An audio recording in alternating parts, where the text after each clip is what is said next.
This suggests possibility of permanent vision loss in your right eye. Nang tignan ni Mathias yung dyaryo na napulot ni Moises, ay natahimik ang binata, pero namukhaan na ni Mathias si Rafael na nagpanggap lang siyang yung resulta ng loto ang tinitignan niya, na sinabihan pa niya si Moises na kung kailan hindi siya tumaya ay lumabas yung alaga niyang numero, na tumataya siya dahil gusto niyang umasenso ang mga anak niya, pero hindi naman pwedeng umasa lang siya sa jackpot. Nagalit naman si Divine nang sabihin ni Felicia na hindi siya aalis ng bansa, na nagpanggap lang siyang pumayag sa plano ng mami niya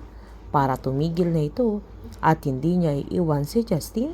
pero agad siyang sinabihan ni Divine na hindi siya safe sa binata, pero sinumbat ni Felicia na para sa mami niya ay safe siya kay Jaime, pero hindi siya pwedeng maging safe kay Justin.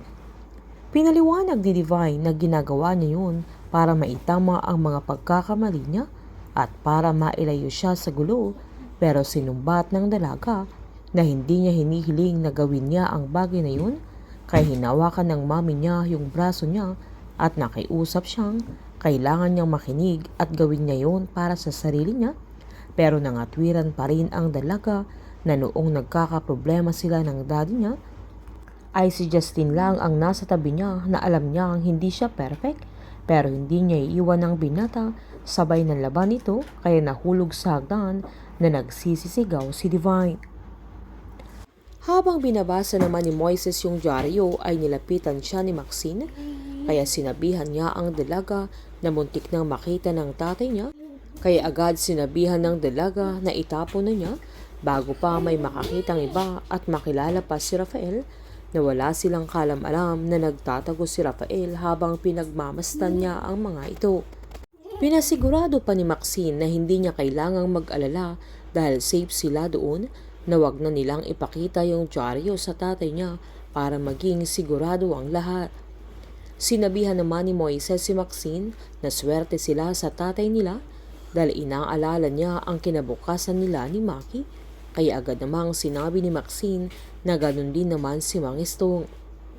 Pabirong sinabi ni Moises na dakila ang tatay Estong niya dahil minahal siya na kahit hindi siya kadugo. Pinakilala naman ni Eleazar kay Danica si Jelay na dating kasambahay nila Rafael na lumipat na sa kanila. Agad sinabi ni Jelay sa dalaga na kakampi siya ng papa niya, sabay kinuwento niyang pinapatay ni Jaime ang asawa niya at siya mismo ang nagutos, kaya hindi siya titigil hanggat hindi nagbabayad si Jaime sa ginawa niya. Habang nasa tabi ng dagat sila Grace ay tinanong niya si Rafael kung kaya niyang mabuhay sa ganong klaseng lugar, na agad namang nag-oo si Rafael. Sabay tinanong niya kung papaano nila nakuha si Moises, na agad namang sinabi ni Grace na nakita nila sa isang bangka, na naawa sila. Lalo't mukhang anghel si Moises noong bata pa siya at hindi sila agad naging okay ng tatay nila dahil sobra yung galit niya sa mundo at sa sarili niya dahil sa nangyari kay Christine,